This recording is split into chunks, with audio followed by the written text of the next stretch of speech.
¿Qué hacen los brujos para que los seres inorgánicos muestren su presencia? ¿Tienen un rito? Bueno, ciertamente nos separan a media calle, al dar la medianoche, y los llaman con trémulas voces, si eso es a lo que te refieres. Entonces, ¿qué es lo que hacen? Los atraen en el sueño. Te dije que los brujos hacen algo más que atraerlos. Con el acto de ensoñar, los brujos obligan a esos seres a interactuar con ellos. ¿Y cómo los obligan? Ensoñar es sostener la posición a la que el punto de encaje se desplazó durante los sueños. Este acto crea una carga de energía muy especial, la cual los atrae y atrapa su atención.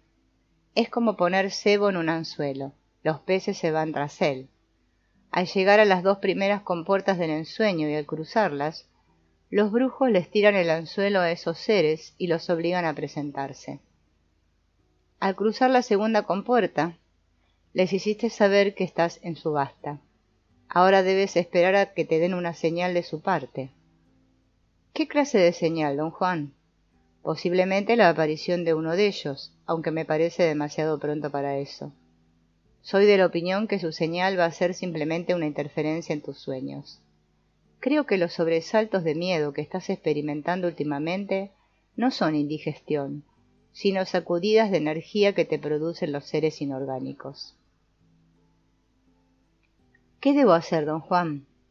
Debes calibrar tus expectativas. No entendí lo que me quería decir.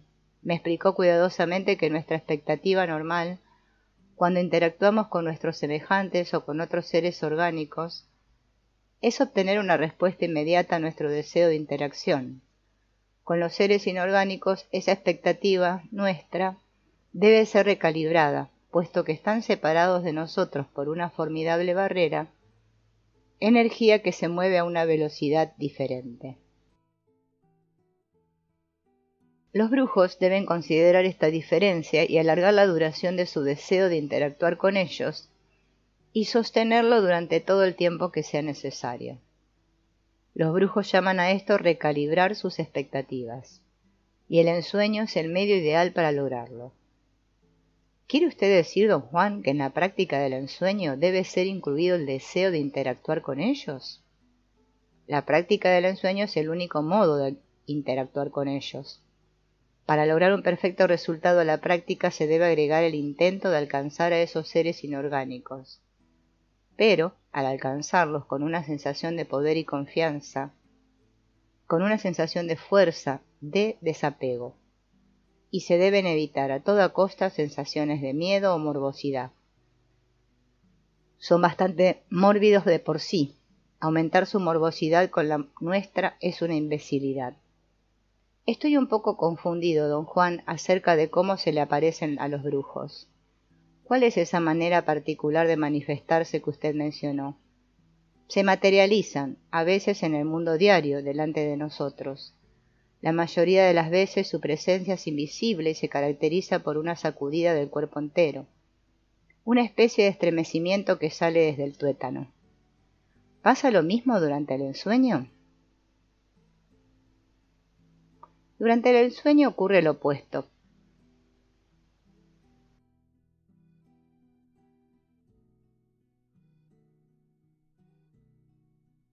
Algunas veces lo sentimos de la forma en que tú lo estás sintiendo, como un sobresalto de miedo. La mayoría de las veces se materializan delante de nosotros.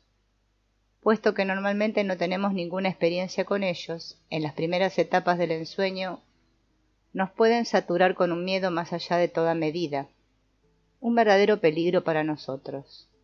Pueden usar ese miedo para seguirnos hasta aquí, con resultados desastrosos para nosotros. ¿Desastrosos? ¿En qué forma, don Juan?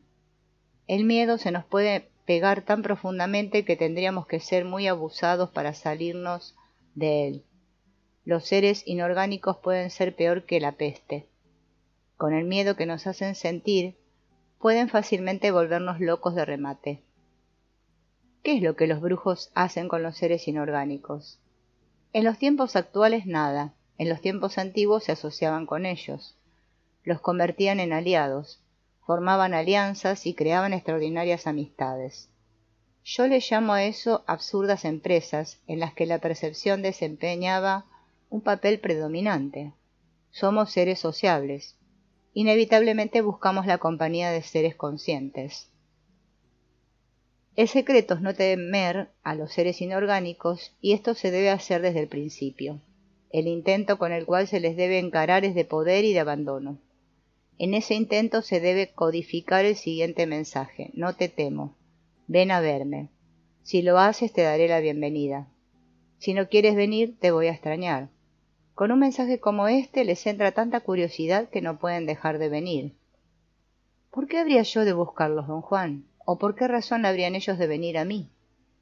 Les guste o no les guste, los ensoñadores buscan alianzas con otros seres durante su sueño. Puede que esto te sorprenda, pero los ensoñadores automáticamente buscan grupos de seres, en este caso núcleos de seres inorgánicos. Los ensoñadores van ávidamente al encuentro de esos seres. Toda esta contradicción de buscarlos y no buscarlos es muy extraña para mí, don Juan. Si son tan indeseables, ¿por qué se toman los ensoñadores la molestia de tratar con ellos? Porque para nosotros los seres inorgánicos son una novedad, y para ellos la novedad es que uno de los nuestros cruce los límites de su reino. Toparse con ellos es algo inevitable. Lo único que uno puede hacer es tener siempre en cuenta que con su espléndida conciencia de ser, los seres inorgánicos ejercen una tremenda atracción sobre los ensoñadores y pueden transportarlos fácilmente a mundos indescriptibles. Los brujos de la antigüedad fueron los que les dieron el nombre de aliados. Sus aliados les enseñaron a mover el punto de encaje fuera de los límites del huevo luminoso, a un universo no humano. Cuando transportan a un brujo, lo transportan a mundos más allá de lo humano. Esa es la atracción de su inevitable presencia. El escucharlo hablar así me llenó de extraños miedos y dudas, las cuales él inmediatamente captó. «Eres religioso hasta más no poder», dijo riéndose. «Ya sientes que el demonio te tiene agarrado del fondillo, ¿verdad? El contraveneno para esa clase de miedo es tomar al ensueño en estos otros términos. Ensoñar es percibir más de lo que creemos posible». En mis horas de vigilia me preocupaba la posibilidad de que realmente existieran seres inorgánicos conscientes de ser.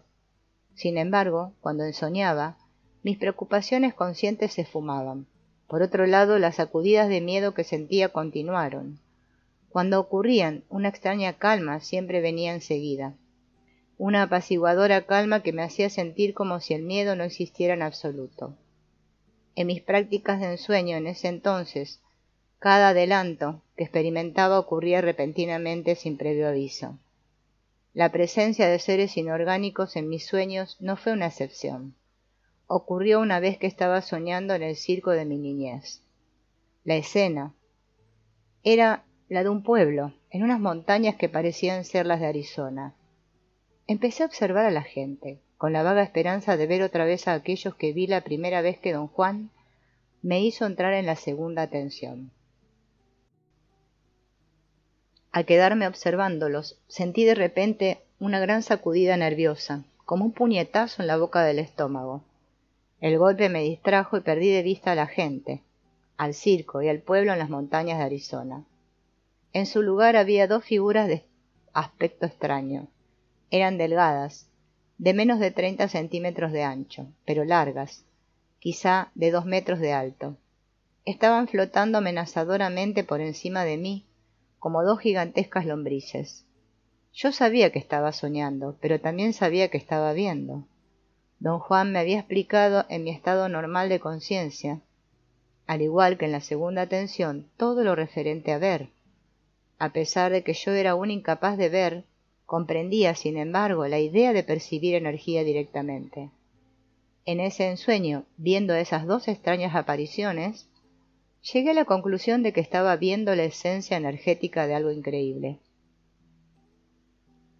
Me mantuve en calma, no me moví. Lo que me parecía muy notable era que las apariciones no se disolvieran o se transformaran en alguna otra cosa.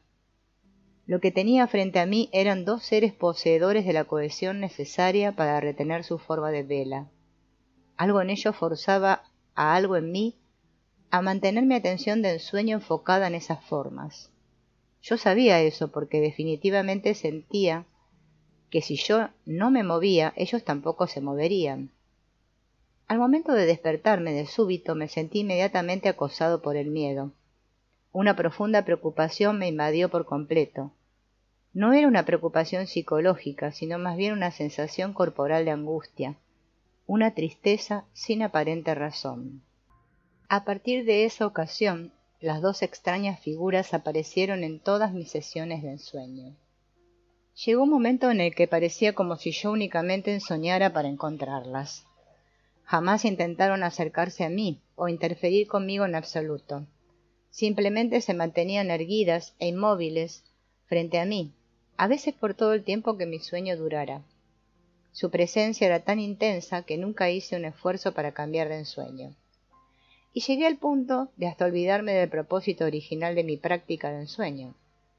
Cuando finalmente discutí con don Juan lo que me estaba ocurriendo, había yo pasado meses contemplando exclusivamente las dos figuras. «Estás en medio de una peligrosa encrucijada», dijo don Juan. «No vale la pena que ahuyentes a esos seres, pero tampoco es dable dejarlos que se queden.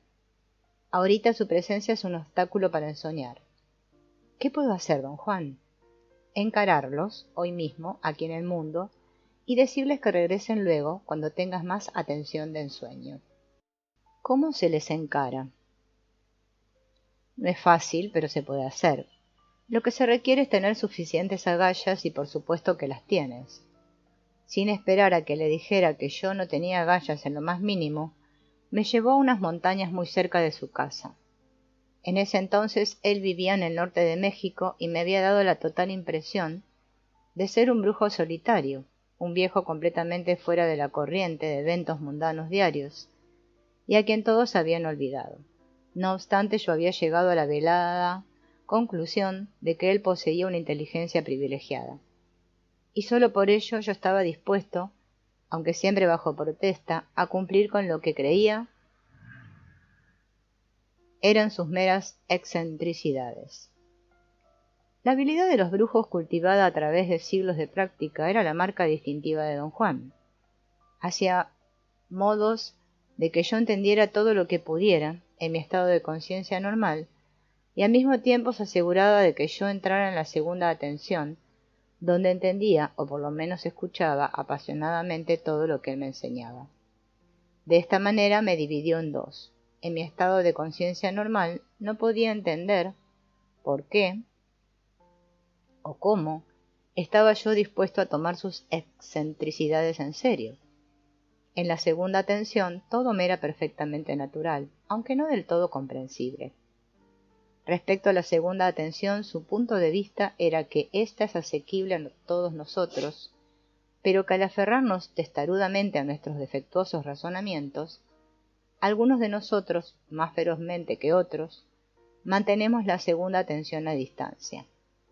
Al ensoñar rompemos las barreras que la rodean y la aíslan, y la transformamos en algo alcanzable. El día que me llevó a las montañas en el desierto de Sonora a encontrarme con los seres inorgánicos, yo estaba en mi estado de conciencia normal. Sin embargo, sabía que iba a ser algo que sin duda sería increíble. Había lloviznado en el desierto. La tierra roja estaba todavía mojada. Al caminar, se pegaba a la suela de goma de mis zapatos y tenía que pisar en rocas filudas para librarme de ella. Caminamos hacia el este, trepando en dirección a la cima de unos cerros. Cuando llegamos a una estrecha hondonada, entre dos cerros, don Juan se detuvo. «Este es, sin duda alguna, el mejor lugar para que convoques a tus amigos», dijo. «¿Por qué los llamas usted a mis amigos? Te han elegido. Cuando hacen eso quiere decir que buscan una alianza. Te he mencionado que los brujos forman lazos de amistad con ellos. Tu caso parece ser un ejemplo, y ni siquiera tuviste que pedir nada». «¿En qué consiste una amistad de esa índole, don Juan?» «Consiste en un intercambio mutuo de energía. Los seres inorgánicos proporcionan su conciencia superior y los brujos proporcionan su gran energía. El resultado positivo es un intercambio parejo de energía. El negativo es una dependencia de las dos partes. Los brujos antiguos amaban a sus aliados. De hecho, amaban más a sus aliados que a los seres de su propia especie. Yo puedo presagiar terribles peligros en eso. ¿Qué me recomienda hacer, don Juan? Convócalos, valorízalos y luego decide tú mismo qué hacer. ¿Qué debo hacer para convocarlos? Mantén en tu mente la visión de ensueño que tienes de ellos. La razón por la cual te han saturado con su presencia en tus sueños es porque quieren crear una imagen de su forma en tu mente. Este es el momento de usar la memoria de esa imagen. Don Juan me ordenó enérgicamente que cerrara los ojos y los mantuviera cerrados. Luego me guió a ciegas a que me sentara en unas rocas. Sentí la frialdad y la dureza de las rocas. Las piedras estaban en declive y me era difícil mantener el equilibrio. Siéntate aquí y visualiza esa imagen hasta que sea exactamente igual a como es en tus sueños. Hazme saber cuando la tengas enfocada. No requirió nada de tiempo ni esfuerzo tener una imagen completa de los seres inorgánicos de mis sueños. No me sorprendió en absoluto que pudiera hacerlo.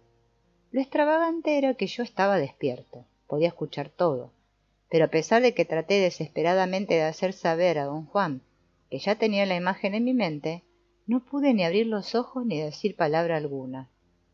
Escuché a don Juan decir: «Ya puedes abrir los ojos». Los abrí sin ninguna dificultad. Estaba sentado con las piernas cruzadas en unas rocas que no eran las mismas en las cuales me senté. Don Juan estaba detrás de mí, a mi derecha. Traté de girar la cabeza para verlo de frente, pero me detuvo.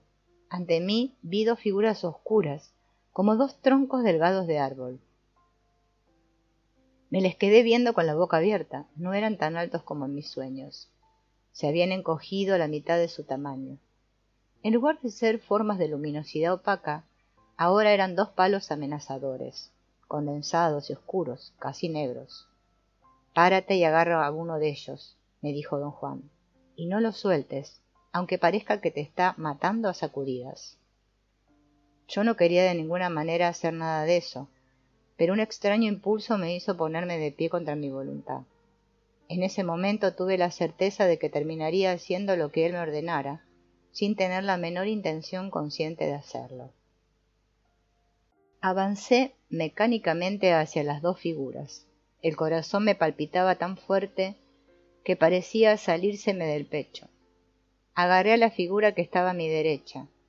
Sentí una descarga eléctrica de tal fuerza que casi me hizo soltarla. Escuché la voz de don Juan como si me hubiera gritado desde una larga distancia. «Si lo sueltas te lleva la chingada», me dijo. Me aferré a la figura, la cual se enroscaba y se sacudía. No como un animal pesado lo haría, sino como algo esponjoso y ligero, pero tremendamente eléctrico. Rodamos y dimos vueltas en la arena del barranco por un largo rato. Recibí sacudida tras sacudida de una corriente eléctrica nauseabunda. La creí nauseabunda porque la suponía diferente a la energía del mundo diario. Cuando me llegaba al cuerpo me daba un cosquilleo que me hacía gritar y gruñir como un animal. No de angustia, sino de un extraño furor sin enojo. Finalmente, el ser inorgánico se tornó en algo inmóvil y casi sólido debajo de mí. Le pregunté a don Juan si estaba muerto, puesto que yacía inerte, pero no escuchó mi voz. «No hay cómo esté muerto», dijo. Alguien que no era don Juan dijo eso riéndose. «Simplemente agotaste su carga energética. Pero no te levantes todavía, quédate ahí un ratito más». Miré a don Juan con ojos de interrogación. Me estaba examinando con gran curiosidad. Me ayudó a levantarme. La forma oscura se quedó en el suelo. Le quería preguntar a don Juan si el ser inorgánico estaba bien, pero como me fue físicamente imposible dar voz a mi pregunta, hice algo inusitado. Tomé todo aquello como un hecho real.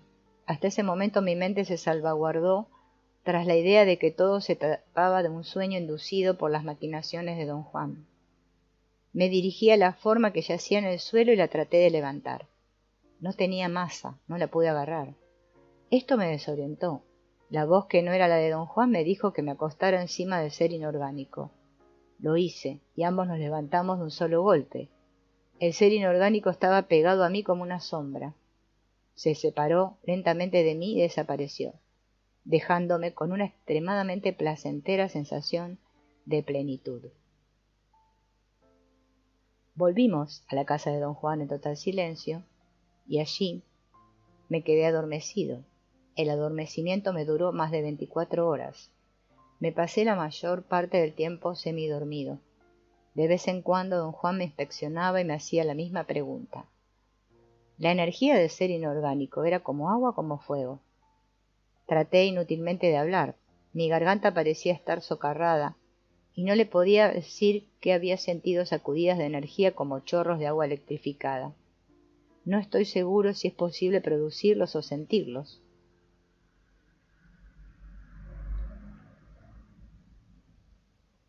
Pero esa era la imagen que me venía a la mente cada vez que don Juan me hacía su pregunta clave. Don Juan aún estaba dormido cuando finalmente supe que había recuperado el total control de mis facultades. Sabiendo que su pregunta era de gran importancia, lo desperté y le conté toda mi experiencia subjetiva. No vas a tener, entre los seres inorgánicos, amistades que te ayuden, más bien vas a tener relaciones de fastidiosa dependencia, me dijo. Sé en extremo cuidadoso. Los seres inorgánicos aguados son más dados a los excesos. Los brujos antiguos creían que esos eran afectuosos, capaces de imitar o quizá hasta de tener emociones. Lo opuesto a los fogosos, a quienes los creían serios, contenidos, pero también más rimbombantes que los otros. ¿Cuál es el significado de todo esto para mí, don Juan? El significado es demasiado extenso para discutirlo en este momento. Te recomiendo que te deshagas del miedo, tanto en tu vida común y corriente como en tus ensueños, para poder salvaguardar así tu unidad psíquica. El ser inorgánico al cual agotaste su energía y recargaste, de nuevo, estaba tan excitado que casi se le rompe su forma de vela. Va a volver a buscarte para ver si le das más. ¿Por qué no me hizo usted parar, don Juan? No me diste tiempo. Además, ni siquiera me oíste gritándote que lo dejaras en el suelo. Me debería usted haber hablado de antemano, sobre todas las posibilidades, como lo hace siempre. Yo no sabía cuáles eran todas las posibilidades. En lo que concierne a los seres inorgánicos, soy casi un novicio. Repudié esa parte del conocimiento de los brujos por ser demasiado caprichosa y difícil de manejar. No quiero estar a merced de ninguna entidad, ya sea orgánica o inorgánica. Ese fue el final de nuestra conversación. Su reacción, la cual sentí definitivamente negativa, debería haberme preocupado, pero no lo hizo. De algún modo me encontraba seguro de que estaba bien todo lo que hice. De allí en adelante continué mis prácticas de ensueño sin ninguna interferencia de los seres inorgánicos. La fijación del punto de encaje. Ya que nuestro acuerdo era discutir acerca del ensueño únicamente cuando don Juan lo considerara necesario, yo raramente lo interrogaba al respecto, y si lo hacía nunca insistí en continuar con mis preguntas después de cierto punto. Cada vez que él decidía hablar del tema, yo estaba sin embargo siempre preparado, aunque sus discusiones invariablemente iban aunadas a otros tópicos de sus enseñanzas, y siempre eran presentadas rápida y abruptamente.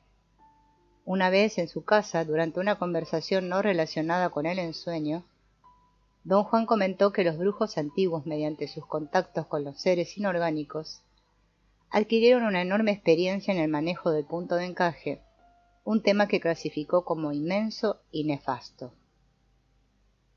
Inmediatamente aproveché la oportunidad y le pregunté en qué época él calculaba que vivieron los brujos antiguos. En varias oportunidades anteriores ya le había hecho la misma pregunta, pero nunca me dio una respuesta satisfactoria. Esta vez, ya que era él quien había abierto la discusión, yo confiaba que se vería obligado a contestarme, Ese es un tema muy difícil, me dijo. Su tono de voz me hizo pensar que estaba descartando mi pregunta. Me quedé muy sorprendido cuando continuó hablando.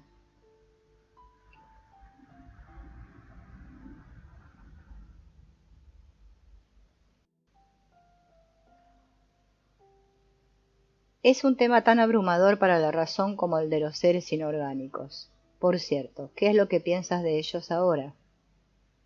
He dejado mis opiniones totalmente de lado, le dije. No me puedo dar el lujo de pensar en ellos ni de un modo ni de otro. Mi respuesta lo deleitó. Se rió y comentó acerca de sus propios miedos y aversiones a los seres inorgánicos. Nunca han sido santos de mi devoción, dijo.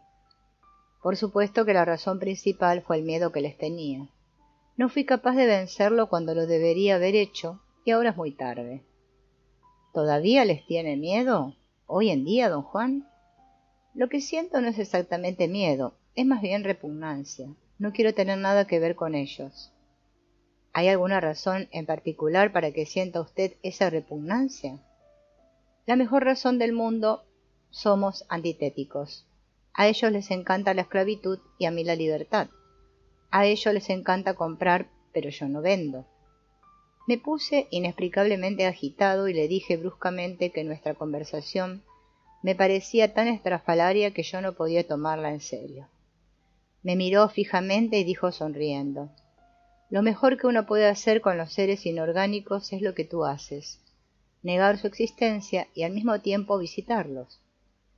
Regularmente, sosteniendo que uno está ensoñando y que en los ensueños todo es posible. De esta forma uno no se compromete. Me sentí culpable y me vi obligado a preguntar: ¿a qué se refiere usted, don Juan? A tus visitas a los seres inorgánicos. Está usted bromeando, ¿no? ¿Cuáles visitas? Aún no quería discutir eso, pero creo que es hora de que te lo diga. La voz que oías en tus sueños, urgiéndote a que fijaras tu atención de ensueño en los objetos de tus sueños, era la voz de un ser inorgánico. No cabía duda de que don Juan estaba diciendo disparates. Me sentí tan irritado con él que hasta le grité. Se rió de mí como si hubiera sido yo el disparatado y me pidió que le contara todo acerca de lo que llamó mis sesiones irregulares. Su pedido me asombró sobremanera, porque no le había contado a nadie que a veces mis ensueños se tornaban insólitos. La sesión irregular comenzaba cuando mi atención de ensueño era poderosamente atraída por cualquier objeto de mis ensueños. Pero eso, en lugar de hacerme cambiar de ensueño como debería, me empujaba a una dimensión totalmente desconocida. Una dimensión en la cual remontaba yo el vuelo, dirigido por una fuerza invisible, que me hacía dar vueltas tras vueltas. Siempre al despertarme de uno de esos ensueños, yo seguía retorciéndome en la cama por un largo rato, antes de estar completamente consciente. Esos son auténticos encuentros con tus amigos, los seres inorgánicos, me dijo don Juan. Sus aseveraciones me provocaron tal malestar que hasta olvidé mi pregunta acerca de los brujos antiguos. Pero don Juan por su cuenta volvió a ella. Mi idea es que los brujos antiguos existieron hace quizá 10.000 años. Basándome en datos arqueológicos actuales sobre la emigración de las tribus nómadas asiáticas de las Américas, le dije que 10.000 años era una fecha irrazonable. Tú tienes tu conocimiento, yo tengo el mío, me dijo. El mío es que los brujos antiguos rigieron por 4.000 años. Hace 3.000 años se fueron a pique, y desde entonces los nuevos brujos han estado reagrupando y reconstruyendo lo que quedó de los antiguos. ¿Cómo puede usted estar tan seguro de sus fechas?, pregunté. ¿Cómo puedes tú estar tan seguro de las tuyas?, me dijo. Le dije que los arqueólogos tienen métodos infalibles para establecer las edades de las culturas del pasado, y él me aseguró una vez más que los brujos también tenían sus propios métodos infalibles. No estoy tratando de llevarte la contraria ni de pelearme contigo, pero muy pronto vas a tener la oportunidad de preguntarle esto mismo a alguien que lo sabe con absoluta certeza. Nadie puede saber esto con absoluta certeza, don Juan. Sí, se puede, y eso es otra de estas cosas de brujos que son imposibles de creer. Hay alguien que puede verificar todo esto. Algún día conocerás a esa persona. Vamos, don Juan, usted tiene que estar bromeando. ¿Quién podría verificar lo que sucedió hace tantos miles de años? Muy sencillo, uno de los brujos antiguos de los cuales hemos estado hablando. El mismo que yo conocí. Él es quien me dijo todo lo que sé acerca de los brujos de la antigüedad. Espero que siempre recuerdes lo que te voy a contar acerca de ese hombre. Él es alguien a quien estás obligado a conocer, porque es la clave de muchos de nuestros asuntos. Don Juan me escudriñó por largo rato y luego me acusó de no haberle creído una sola palabra de lo que me había dicho acerca de los brujos antiguos. Admití que en mi estado cotidiano de conciencia, naturalmente, no le había creído una sola palabra. Sus historias me parecían historias descabelladas. En la segunda atención tampoco le creí, aunque ahí debería haber tenido una reacción diferente. Se vuelven historias descabelladas únicamente cuando te pones a examinarlas como si fueran eventos del mundo diario. Si no involucraras tu sentido común, todo esto sería estrictamente una cuestión de energía. ¿Por qué dijo usted, don Juan, que estoy obligado a conocer a uno de esos antiguos? Porque es imperativo, es vital que los conozcas algún día. Por ahora, simplemente déjame que te cuente otra historia traída de los cabellos acerca de uno de los nahuales de mi línea, el nahual Sebastián. Don Juan dijo que a principios del siglo XVIII el nahual Sebastián era el sacristán de una iglesia del sur de México y recalcó cómo los brujos del pasado y del presente han buscado y han encontrado refugio en instituciones establecidas, tal como la iglesia. Explicó que el soberbio sentido de disciplina que los brujos poseen los convierte en empleados dignos de confianza, codiciados por instituciones que constantemente tienen extrema necesidad de tales personas y siempre cuando nadie se entere de que son brujos, sus prácticas mismas los hacen aparecer como trabajadores modelo. Una tarde, mientras Sebastián estaba cumpliendo con sus tareas de sacristán, un indio de aspecto raro entró a la iglesia. Era viejo y parecía estar enfermo. Con voz débil le pidió ayuda a Sebastián. El nahual pensó que el hombre debería hablar con el cura de la parroquia. Haciendo un gran esfuerzo, el hombre se dirigió al nahual y en un tono áspero y directo le dijo que sabía que Sebastián era no solamente un brujo, sino un nahual.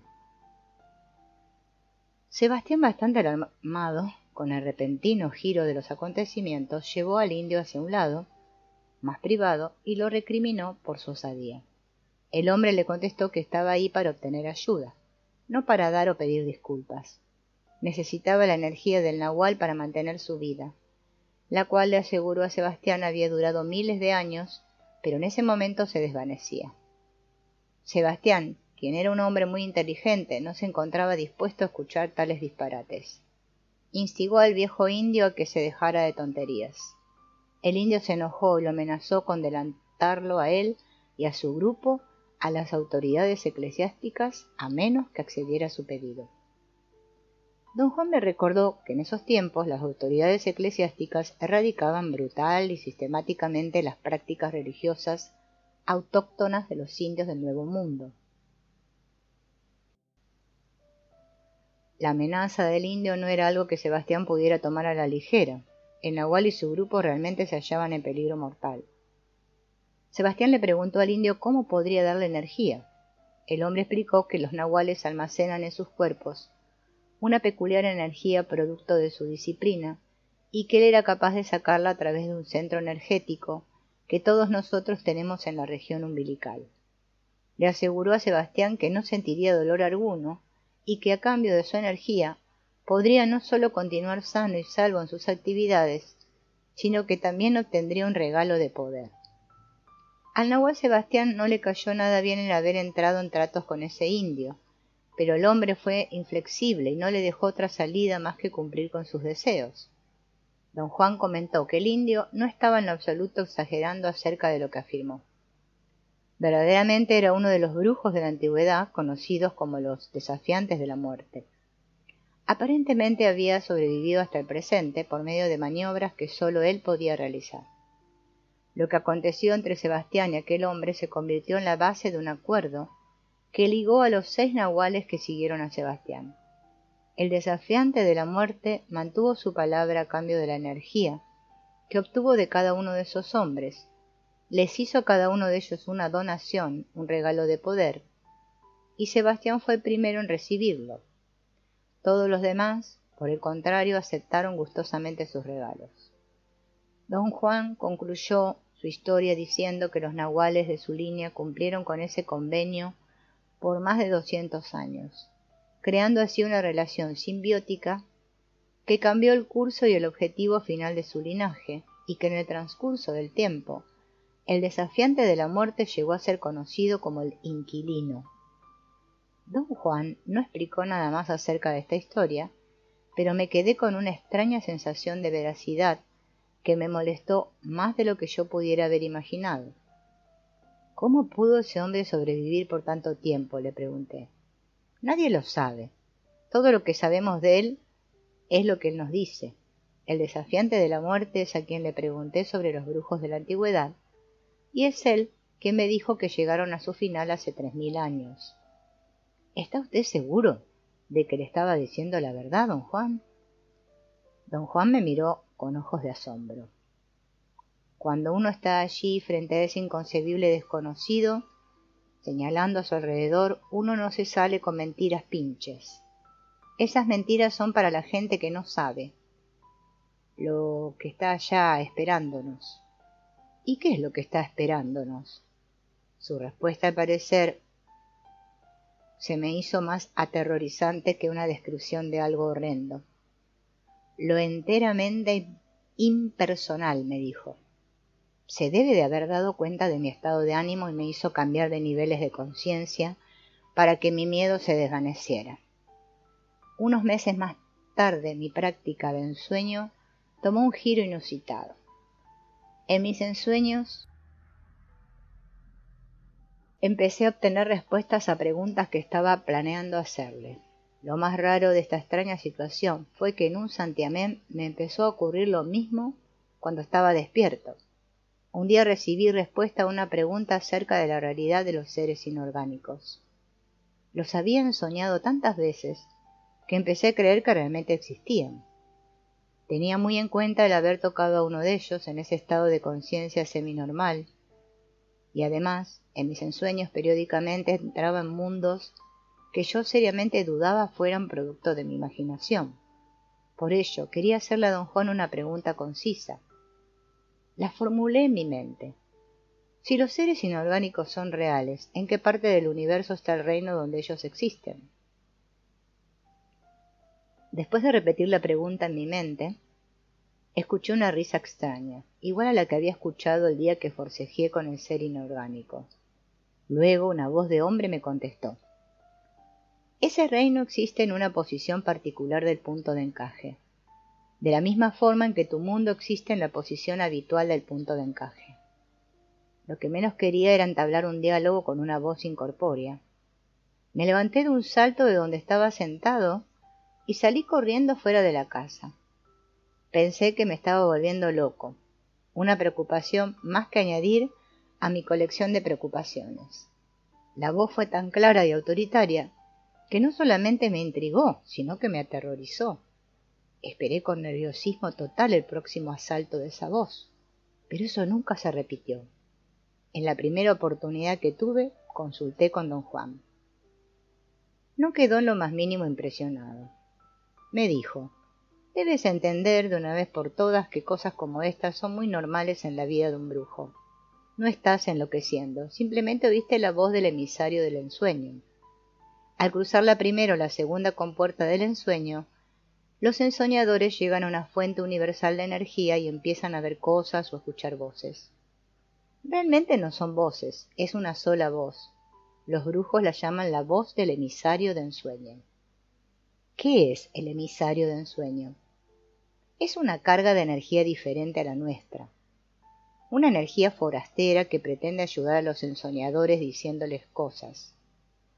El problema con el emisario de ensueños es que únicamente puede decirle a los brujos lo que ellos ya saben o deberían saber, si realmente fueran brujos que valen la pena. El que me diga usted que es una carga de energía no me ayuda en absoluto, don Juan. ¿Qué clase de energía? ¿Benigna, maligna o qué? Es simplemente lo que te dije, una energía diferente de la nuestra, una fuerza impersonal que nosotros convertimos en algo muy personal, por el hecho de que tiene voz. Algunos brujos juran que les aconseja, hasta la ven, o como tú, simplemente la oyen como una voz de hombre o de mujer, una voz que les describe situaciones del momento. La mayoría de las veces los brujos toman estas descripciones erróneamente como consejos sagrados. ¿Por qué se llega a oír esa energía como una voz? Los ensoñadores oyen o ven al emisario cuando tienen suficiente energía para mantener sus puntos de encaje fijos en una nueva posición específica. Mientras más intensa es esa fijación, más intensa la experiencia del emisario. Ten cuidado. A lo mejor un día lo ves o lo sientes como una mujer desnuda. ¿Es esta fuerza capaz de materializarse? Por supuesto, y todo depende de cuán fijo esté el punto de encaje. Sin embargo, si se mantiene cierto grado de desapego, nada sucede. El emisario permanece como lo que es, una fuerza impersonal que actúa con nosotros debido a la fijación de nuestros puntos de encaje. ¿Es el consejo del emisario algo que se puede tomar en serio? Nada de lo que dice es consejo. Únicamente describe lo que está frente a uno. Las conclusiones son nuestras propias deducciones. Le dije a don Juan lo que la voz me había dicho. Ya ves, es exactamente lo que te dije, recalcó. El emisario no te dijo nada nuevo. Sus aseveraciones fueron correctas, pero únicamente parecía que te estaba revelando algo nuevo. Lo que el emisario hizo fue meramente repetirte lo que tú ya sabías. Lo siento mucho, don Juan, pero no puedo decir que yo sabía todo eso. Sí, puedes decirlo. Tú sabes ahora infinitamente más de lo que racionalmente sospechas acerca del misterio del universo. Pero esa es la dolencia del género humano, saber más de lo que sospechamos acerca del misterio del universo. A pesar de todo lo que dijo don Juan, el haber experimentado el increíble fenómeno de la voz del emisario, por mi propia cuenta me causó una tremenda euforia. Durante una discusión sobre el ensueño, aproveché la oportunidad y le pregunté si él también lo oía como una voz. Y me dijo, sí, el emisario me habla. En mi juventud lo veía como un fraile con capuchón negro que me hacía medio morir de miedo cada vez que me hablaba. Cuando mi miedo disminuyó, se convirtió en una voz incorpórea, la cual me habla hasta hoy en día. ¿Qué le dice, don Juan? Me habla de las cosas en que enfoco mi atención, cosas que no me tomo la molestia de averiguar por mí mismo, como por ejemplo detalles sobre el comportamiento de mis aprendices, lo que hacen cuando yo no estoy con ellos. Me dice cosas de ti en particular. El emisario me dice todo lo que haces. En ese momento realmente perdí el interés de continuar nuestra conversación. Busqué frenéticamente en mi mente preguntas sobre otros temas, mientras él se reía a carcajadas. ¿Es el emisario de ensueños un ser inorgánico? Digamos que el emisario de ensueños es una fuerza que viene del reino de los seres inorgánicos. Esa es la razón por la cual los ensoñadores siempre la encuentran. Todos la oyen, son muy pocos los que la ven o la sienten. ¿Tiene usted alguna explicación para esto? No, además, realmente no tengo ningún interés en el emisario.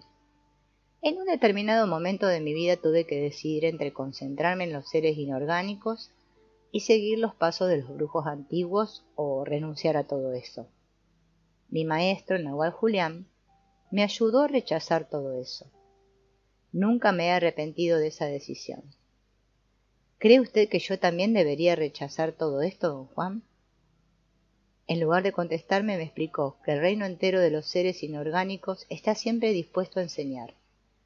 Dijo que quizá debido a que los seres inorgánicos tienen una conciencia de ser más profunda que la nuestra, se sienten obligados a tomarnos bajo su tutela. Yo no encontré ninguna razón para convertirme en su alumno, añadió. el precio de su instrucción es demasiado caro. ¿Cuál es el precio? Nuestras vidas, nuestra energía, demandan total devoción hacia ellos. Nos roban la libertad. Pero, ¿qué es lo que ellos enseñan? Cosas que atañen a su mundo, del mismo modo que nosotros les enseñaríamos si fuéramos capaces de enseñarles cosas que atañen a nuestro mundo. Su método es tomar nuestro ser básico como medida de lo que necesitamos y de acuerdo a eso enseñarnos. Un método sumamente peligroso. No veo por qué pueda ser peligroso. Si alguien va a tomar a tu ser básico como medida con todos tus vicios, tus miedos y avaricia y envidias y toda tu porquería, y va a enseñarte lo que te satisfaga, ¿cuál crees que será el resultado? No tuve nada que responder. Pensé que había comprendido perfectamente bien. El problema de los brujos de la antigüedad es que aprendieron cosas maravillosas, pero sobre las bases de una inconsciencia de ser sin enmendar.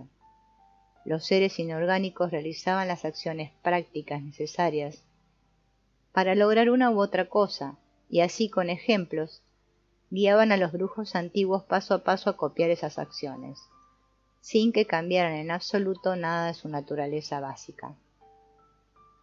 ¿Todavía existe esta clase de relaciones con los seres inorgánicos? No te puedo contestar eso con certeza. Lo único que me cabe decir es que yo no puedo concebir una relación de ese tipo. Lo que hace es disminuir nuestro apego a la libertad, al consumir toda nuestra energía disponible. Para poder realmente seguir el ejemplo de sus aliados, los brujos de la antigüedad tuvieron que pasarse la vida entera en el reino de los seres inorgánicos. La cantidad de energía necesaria para lograr eso es asombrosa.